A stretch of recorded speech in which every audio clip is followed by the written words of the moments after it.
Assalamualaikum warahmatullahi wabarakatuh. Selamat kembali lagi bersama saya Reza Satria. Di sini saya ingin menafsirkan penciptaan Adam pertama kali. Baik. Seperti kita ketahui bahwasanya manusia itu tersusun atas 4 unsur, yaitu unsur air diwakili oleh air kapur. Air kapur itu adanya di Nusantara ya. Seperti tertulis di surat Al-Insan ayat 5. Lalu unsur kedua adalah saripati jahe. Jadi jahe ini sebagai perwakilan unsur api yang mana gunanya untuk menghangatkan tubuh. Seperti di surat Al-Insan ayat 17. Lalu unsur ketiga adalah unsur udara atau angin. Angin yang mengawinkan seperti di surat Al-Hijr ayat 22. Unsur terakhir adalah unsur tanah. Seperti dalam surat Al-Hijr ayat 26. Jadi tanah, air, api, dan udara yang mengawinkan mereka. Maksudnya mengawinkan adalah yang memadukan ketiga unsur itu. Sehingga terjadilah proses pembentukan atau cikal bakal dari embrio Nabi Adam. Nah, setelah proses itu terjadi di dalam tanah Nusantara, karena Nusantara ini negeri yang sangat makmur dan unsur-unsur tersebut hanya ada di Nusantara. Di tempat-tempat lain tidak ada. Air kapur itu hanya ada di Nusantara. Jadi Adam alaihissalam terlahir dan tercipta di bumi Nusantara. Nah, setelah proses itu terjadi, maka terbentuklah suatu tabung ataupun guci atau tembikar. Tembikar ini digunakan untuk cangkang Nabi Adam alaihissalam. Tembikar digunakan sebagai untuk cangkang atau tempat janin Nabi Adam alaihissalam. Seperti tertulis di dalam surat Ar-Rahman ayat 14. Jadinya manusia itu tercipta dari seperti tembikar. Nah, setelah tembikarnya itu sempurna, lalu muncullah embrio Adam. Embrio Adam itu muncul setelah penggabungan dari keempat unsur yang sebelumnya tadi itu saya sebutkan. Keempat unsur air, saripati jahe, angin, dan tanah itu akan membentuk embrio Adam alaihissalam. Nah, karena di dalam surat An-Nisa ayat pertama itu embrio Adam itu dilipat gandakan, berarti ada 2 embrio. Yang satu embrio Nabi Adam alaihissalam, yang satu lagi adalah embrio Hawa. Jadi ada 2 embrio dan ada 2 tembikar. Mereka bukannya kembar, tapi berbeda prosesnya ya. Meskipun berdua tapi bukan kembar. Tempatnya mereka terpisah. Ya masih berdekatan sih. Nah, setelah embrio tersebut sudah menjadi ya bakal janin, maka terbentuk terlebih dahulu plasenta seperti seperti lintah yang menggantung. Itu plasenta terbentuk terlebih dahulu setelah embrio. Lalu setelah proses itu, maka sempurnalah Nabi Adam sebagai janin yang berusia sekitar 4 bulan. Nah, sekitar 4 bulan itu janin Adam baru diberi ruh sama Allah. Setelah Allah meniupkan ruh, maka sempurnalah Nabi Adam sebagai seorang manusia meskipun masih berbentuk janin bayi. Seperti di surat Sad 72, Allah meniupkan ruh pada janin Adam. Nah,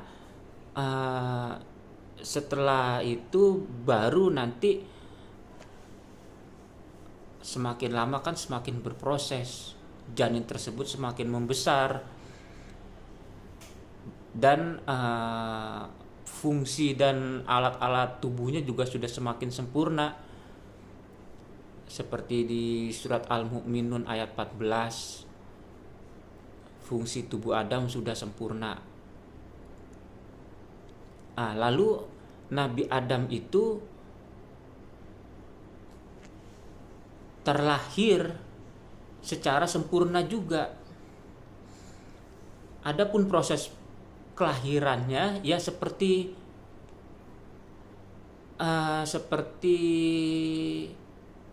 tunas yang keluar dari cangkang yang berbentuk tembikar itu.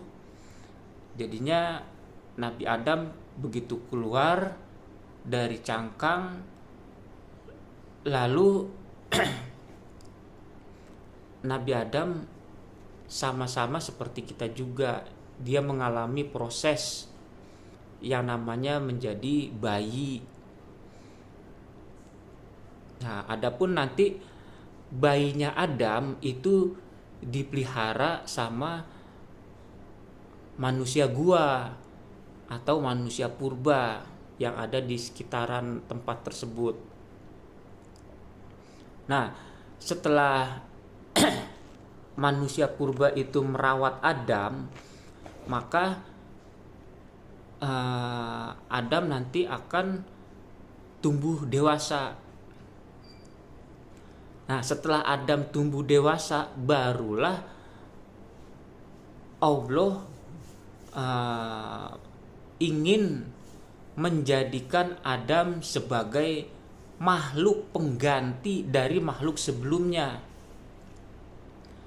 Jadi makhluk yang tadinya merawat Adam,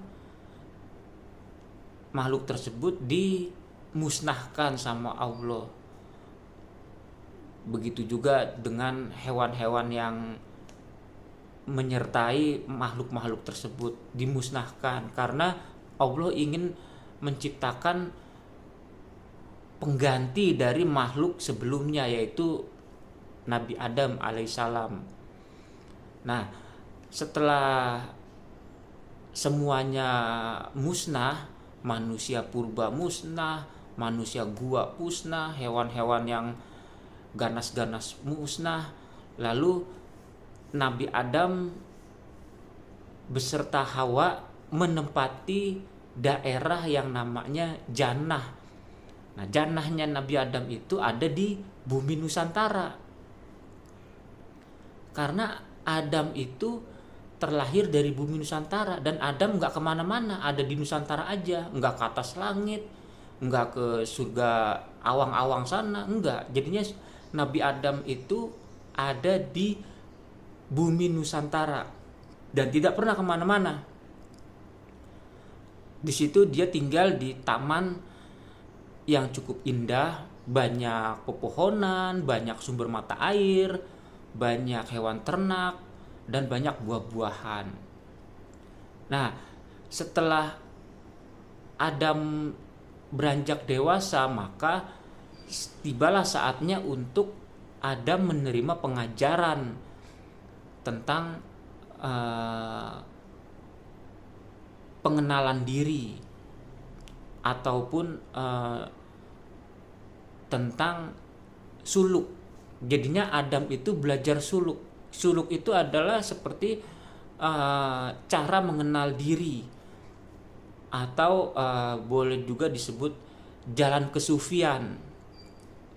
Jadi Adam diperintahkan sama Allah untuk melakukan ibadah, di mana ibadahnya itu untuk bertujuan mengenal diri Adam lebih baik dan lebih sempurna.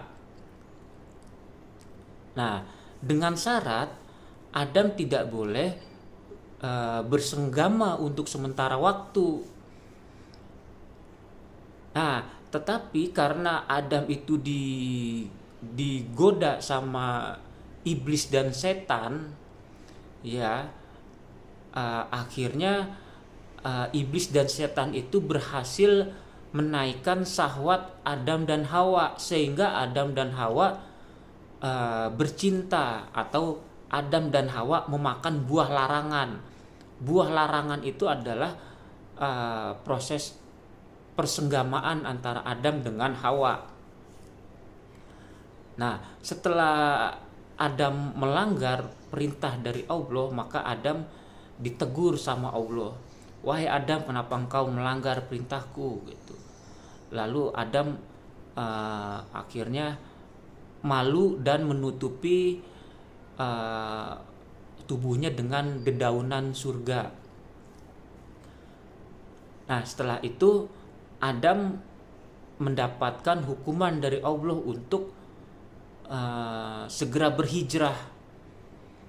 Jadinya makna turun dari surga adalah Adam alaihissalam hijrah sampai ke negeri Timur Tengah.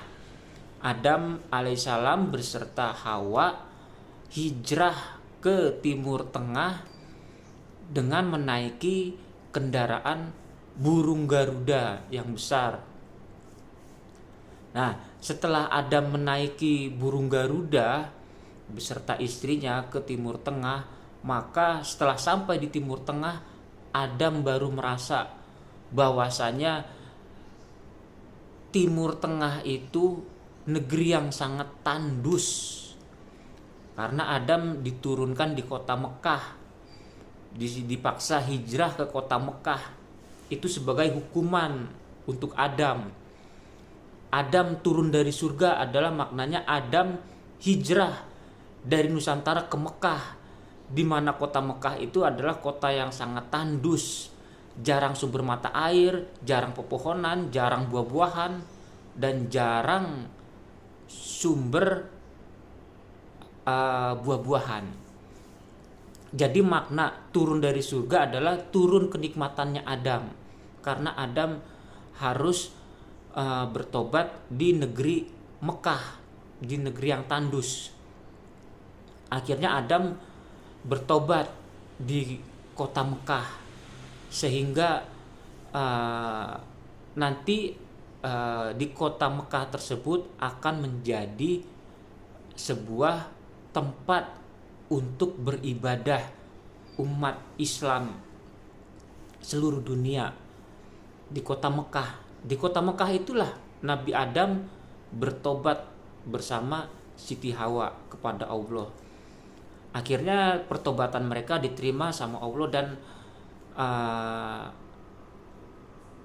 kita sudahi dulu cerita ini. Nanti selanjutnya akan saya sambung kembali. Terima kasih. Assalamualaikum warahmatullahi wabarakatuh.